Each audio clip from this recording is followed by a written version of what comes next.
முன்னாள் ஜனாதிபதி ரணில் விக்ரமசிங்கவுக்கு எதிராக பொதுச் சொத்துக்கள் சட்டத்தின் கீழ் தாக்கல் செய்யப்பட்டுள்ள வழக்கில் இரண்டாவது சந்தேக நபராக பெயரிடப்பட்டுள்ள அவரது முன்னாள் செயலாளர் சமன் ஏக்கநாயக்கவை எதிர்வரும் பிப்ரவரி 11ஆம் தேதி வரை விளக்கமறியலில் வைக்குமாறு கொழும்பு கோட்டை நீதவான் நீதிமன்றம் இன்று உத்தரவிட்டுள்ளது.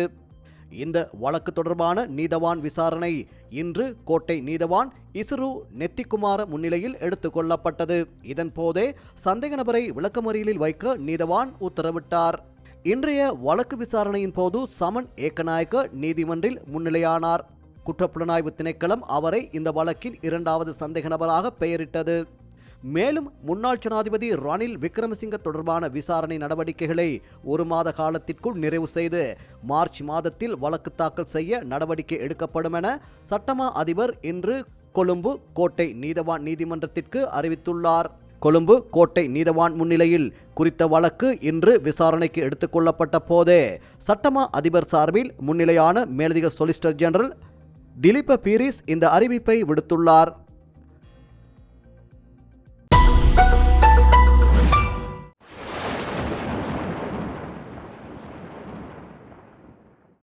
சர்வதேச நாணய நிதியத்தின் கடன் திட்ட உடன்படிக்கையில் எவ்வித மாற்றங்களும் இன்றி அதனை தொடர்ச்சியாக முன்னெடுத்து செல்ல இரு தரப்பினரிடமும் இணக்கப்பாடு எட்டப்பட்டுள்ளது.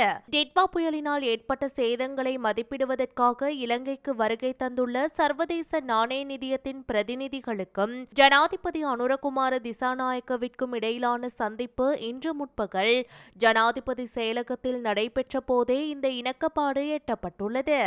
இக்குழுவினர் கடந்த ஜனவரி 22ஆம் தேதி நாட்டிற்கு வருகை தந்திருந்தனர். இவ்விஜயத்தின் போது IMF குழுவினர் ஜனாதிபதி அனுரகுமார திசாநாயக்க, பிரதமர் கலாநிதி ஹரிணி அமரசூரிய, தொழில் அமைச்சரும் நிதி மற்றும் திட்டமிடல் பிரதி அமைச்சருமான கலாநிதி அனில் ஜயந்த, இலங்கை மத்திய வங்கி ஆளுநர் கலாநிதி P நந்தலால் வீரசிங்க, திரைசேரி செயலாளர் கலாநிதி ஹர்ஷன சூரிய பெரும, ஜனாதிபதியின் சிரேஷ்ட பொருளாதார ஆலோசகர் துமிந்த ஹுலங்கமுவ உள்ளிட்ட அரசாங்க மற்றும் மத்திய வங்கியின் சிரேஷ்ட அதிகாரிகளை சந்தித்து கலந்துரையாடியுள்ளனர். மேலும் இந்த IMF குழுவினர் அரச நிறுவனங்கள், தனியார் துறை, சிவில் சமூக அமைப்புகள் மற்றும் பல தரப்பினருடன் டிட்வா புயலால் ஏற்பட்ட பொருளாதார மற்றும் சமூக தாக்கங்கள் குறித்து கலந்துரையாடியுள்ளதாக தெரிவிக்கப்படுகிறது. இதுகுறித்து கருத்து தெரிவித்துள்ள இலங்கைக்கான சர்வதேச நாணய நிதிய தூதுக்குழுவின் தலைவர் இவான் பாபஜார்ஜியோ, இந்த விஜயத்தின் போது உட்கட்டமைப்பு மற்றும் வாழ்வாதாரங்களுக்கு ஏற்பட்ட பாதிப்புகள், இயற்கை அனர்த்தங்களுக்காக அரச மட்டத்தில் முன்னெடுக்கப்படும் நிதிசார் நடவடிக்கைகள், நாணய கொள்கை மற்றும் நிதி அமைப்பின் ஸ்திரத்தன்மை ஆகியவை குறித்த விரிவான கலந்துரையாடல்கள் மேற்கொள்ளப்பட்டதாக குறிப்பிட்டுள்ளார். அத்துடன் அதிகாரிகளின் எதிர்கால கொள்கை நோக்கங்கள், நிதி தேவைகள் மற்றும் விரிவாக்கப்பட்ட நிதி வசதி திட்டத்தின் கீழ் இலங்கையை மீள கட்டியெழுப்புதல் மற்றும் புனரமைப்பு பணிகளுக்கு IMF-னால் வழங்கக்கூடிய உதவிகள் குறித்த தகவல்களும் பரிமாறிக்கொள்ளப்பட்டுள்ளன. இலங்கையை மீள கட்டியெழுப்பும் அதேவேளை நிதி மற்றும் கடன் ஸ்திரத்தன்மையில் எட்டப்பட்ட முன்னேற்றத்தை பாதுகாத்தல், அரச முதலீட்டு முகாமைத்துவத்தை வலுப்படுத்துதல், திட்டங்களுக்கான முன்னுரிமைகளை மறுசீரமைத்தல் மற்றும் நடைமுறைப்படுத்தல், அத்துடன் சமூக பாதுகாப்பு வலைப்பின்னலை வலுப்படுத்துதல் ஆகியவற்றில் அரசாங்கம் அர்ப்பணிப்புடன் உள்ளதாக பாபஜார்ஜியோ மேலும் தெரிவித்துள்ளார். இலங்கைக்கு வழங்கப்படும் விரிவாக்கப்பட்ட நிதி வசதியின் 5வது மறு ஆய்வுக்காக பொருளாதார கொள்கைகள் குறித்த பேச்சுவார்த்தைகளை மீண்டும் ஆரம்பிக்க கூடிய விரைவில் IMF குழு ஒன்றை மீண்டும் நாட்டிற்கு அனுப்ப திட்டமிடப்பட்டுள்ளது. பேரண்ட பொருளாதார ஸ்திரத்தன்மையை பாதுகாப்பதற்கும் தாங்கும் திறன் மற்றும் நிலையான வளர்ச்சியை ஊக்குவிப்பதற்கும் மேற்கொள்ளப்படும் முயற்சிகளில் இலங்கையுடனான ஒத்துழைப்பையும் நாட்டிற்கு உதவுவதற்கான தயார் நிலையையும் மீண்டும் உறுதிப்படுத்துவதாக IMF தெரிவித்துள்ளமையும் குறிப்பிடத்தக்கது. 2022ஆம் ஆண்டு மே மாதம் 9ஆம் தேதி அறகலைய போராட்டத்தை தொடர்ந்து இடம்பெற்ற வன்முறைகளின் போது வீடுகள் தீக்கிரையாக்கப்பட்டமைக்காக சட்டவிரோதமான முறையில் இழப்பீடு பெற்ற முன்னாள் அமைச்சர்களிடம் இருந்து அந்த பணத்தை மீள பெறுமாறு கோரி அடிப்படை உரிமை மனு ஒன்று தாக்கல் செய்யப்பட்டது.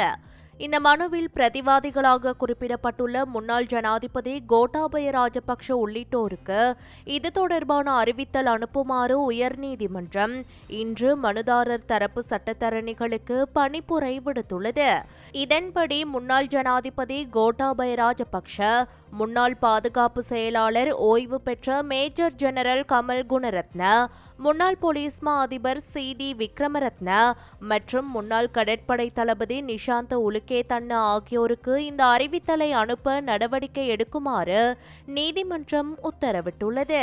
மேலும் முன்னாள் அமைச்சர்களான பிரசன்ன ரணதுங்க, டிரானலஸ் மற்றும் பொதுமக்கள் பாதுகாப்பு அமைச்சின் முன்னாள் செயலாளர் ஜகத் அல்விஸ் ஆகியோருக்கும் இந்த வழக்கிற்குரிய அறிவித்தலை வழங்குமாறு உயர்நீதிமன்றம் தனது உத்தரவில் மேலும் குறிப்பிட்டுள்ளது.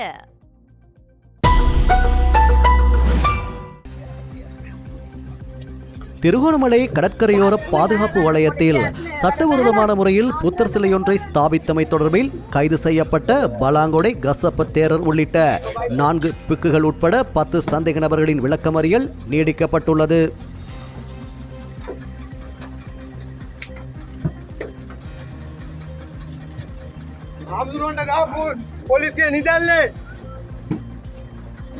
සිංහල බෞද්ධයන්ට ජය වේවා!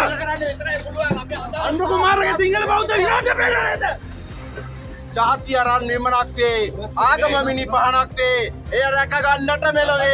இன்று குறித்த வழக்கு திருகோணமலை நீதவான் நீதிமன்றில் மீண்டும் விசாரணைக்கு எடுத்துக் கொள்ளப்பட்ட போதே சந்தேக நபர்களை எதிர்வரும் பிப்ரவரி 2ஆம் தேதி வரை விளக்கமறியலில் வைக்குமாறு நீதவான் உத்தரவிட்டார். திருகோணமலை நகர கடற்கரையோர பகுதியில் அனுமதியின்றி கூடாரம் ஒன்றை அமைத்து புத்தர் சிலையை ஸ்தாபித்ததாக கரையோர பாதுகாப்பு மற்றும் மூலவள முகாமைத்துவ திணைக்களம் வழங்கிய முறைப்பாட்டின் அடிப்படையிலேயே இந்த வழக்கு தாக்கல் செய்யப்பட்டது.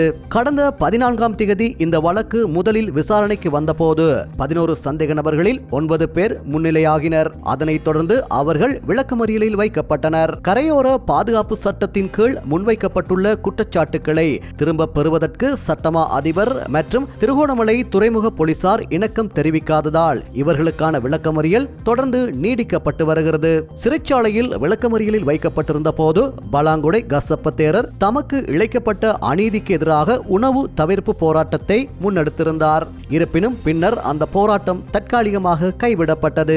கைது செய்யப்பட்டவர்களில் திருகோணமலை ஸ்ரீ சம்புத்த ஜெயந்தி போதிராஜ விகாரையின் விகாராதிபதி கல்யாண வம்ச திஸ்ஸ தேரர் உள்ளிட்ட முக்கிய பிக்குகளும் அடங்குகின்றனர். இந்த வழக்கின் அடுத்த கட்ட விசாரணை பிப்ரவரி 2ஆம் தேதி நடைபெறவுள்ளது.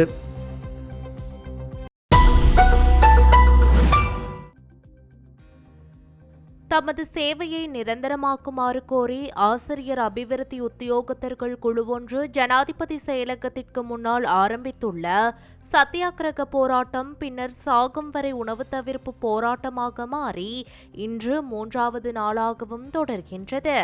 கடந்த 7 வருடங்களாக பாடசாலைகளில் கற்பித்தல் பணிகளில் ஈடுபட்டு வரும் தங்களை ஆசிரியர் சேவையில் நிரந்தரமாக்குமாறு கோரி ஆசிரியர் அபிவிருத்தி உத்தியோகத்தர்கள் இந்த போராட்டத்தை முன்னெடுத்துள்ளனர். ஆரம்பத்தில் ஜனாதிபதி செயலகத்திற்கு முன்பாக அடையாள சத்தியாகிரக போராட்டமாக தொடங்கிய இது தற்போது கோரிக்கைகளுக்கு உரிய தீர்வு கிடைக்காத நிலையில் சாகும் வரையிலான உணவு தவிர்ப்பு போராட்டமாக தீவிரமடைந்துள்ளது.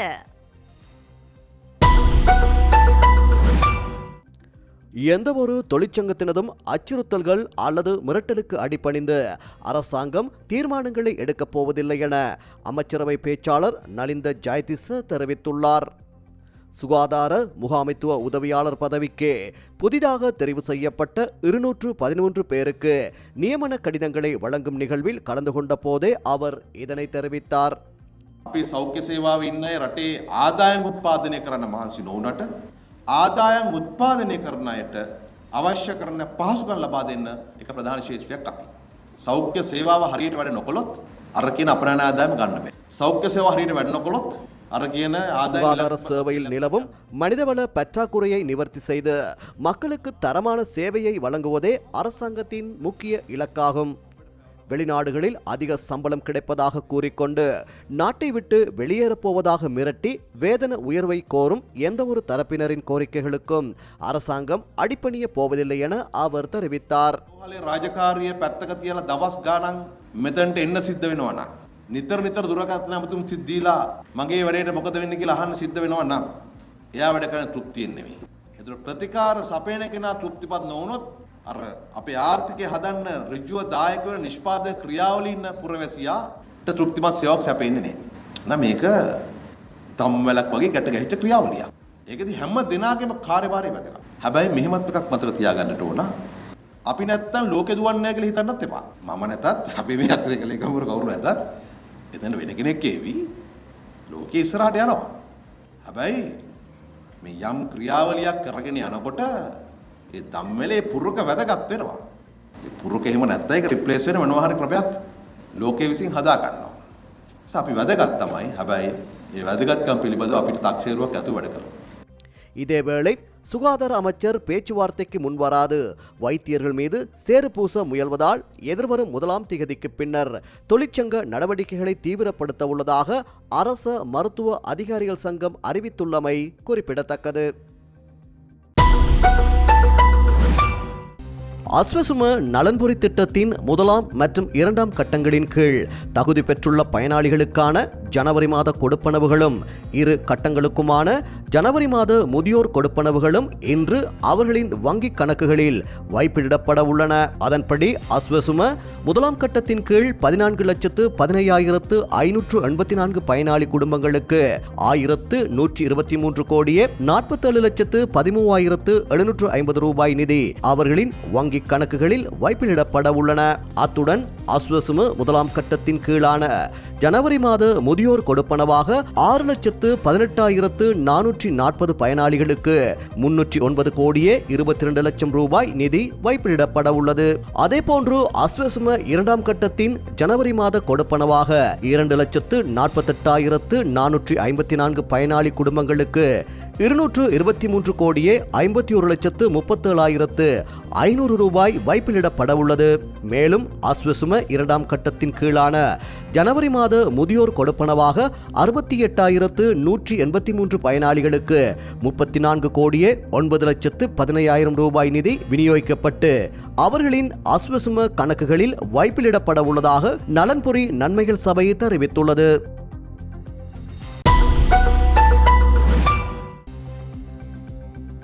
அம்பலாங்குடை போலீஸ் பிரிவிற்குட்பட்ட சுனாமிவத்தை பிரதேசத்தில் உள்ள வீடொன்றில் இடம்பெற்ற களியாட்ட நிகழ்வின் போது மேற்கொள்ளப்பட்ட துப்பாக்கிச் சூட்டில் நபர் ஒருவர் உயிரிழந்துள்ளதாக போலீஸ் ஊடக பிரிவு தெரிவித்துள்ளது. நேற்று இரவு அம்பலாங்குடை சுனாமிவத்தை பகுதியில் உள்ள வீடொன்றில் இடம்பெற்ற விருந்துபசார நிகழ்வின் போது அங்கு வந்த அடையாளம் தெரியாத இருவர் அங்கிருந்த நபரொருவர் மீது துப்பாக்கிச் சூடு நடத்தியுள்ளனர். துப்பாக்கிச் சூட்டுக்கு இலக்காக்கி பலத்த காயமடைந்த நபர் சிகிச்சைகளுக்காக பலப்பிட்டிய வைத்தியசாலையில் அனுமதிக்கப்பட்ட பின்னர் உயிரிழந்துள்ளார். உயிரிழந்தவர் கலப்போட பிரதேசத்தைச் சேர்ந்த 28 வயதுடையவர் என அடையாளம் காணப்பட்டுள்ளார். துப்பாக்கிச் சூட்டிற்கான காரணம் இதுவரை கண்டறியப்படவில்லை. இக்குற்றச் செயலுக்கு பிஸ்டல் வகையைச் சேர்ந்த துப்பாக்கி பயன்படுத்தப்பட்டிருக்கலாம் என போலீசார் சந்தேகிக்கின்றனர். சந்தேக நபர்களை கைது செய்வதற்கான மேலதிக விசாரணைகளை அம்பலாங்குடை போலீசார் முன்னெடுத்து வருகின்றனர். இதேவேளை அங்குலானை பிரதேசத்தில் நேற்று மதியம் 24 வயதுடைய பெண்ணொருவர் தாக்கப்பட்டு உயிரிழந்துள்ளார் என போலீசார் தெரிவித்துள்ளனர். இந்த சம்பவம் சயூரபுர அடுக்குமாடி குடியிருப்பு வளாகத்தில் இடம்பெற்றுள்ளது. முதற்கட்ட விசாரணைகளின்படி திருமணத்திற்கு புறம்பான தொடர்பில் இருந்த நபருடன் ஏற்பட்ட தகராறு காரணமாக குறித்த பெண் மீது தாக்குதல் நடந்துள்ளதாக போலீசார் கூறியுள்ளனர். சந்தேக நபர் தலைமறைவாக உள்ளதால் அவரை போலீசார் தீவிரமாக தேடி வருகின்றனர். மேலதிக விசாரணைகளை அங்குலானை போலீசார் மேற்கொண்டு வருகின்றனர்.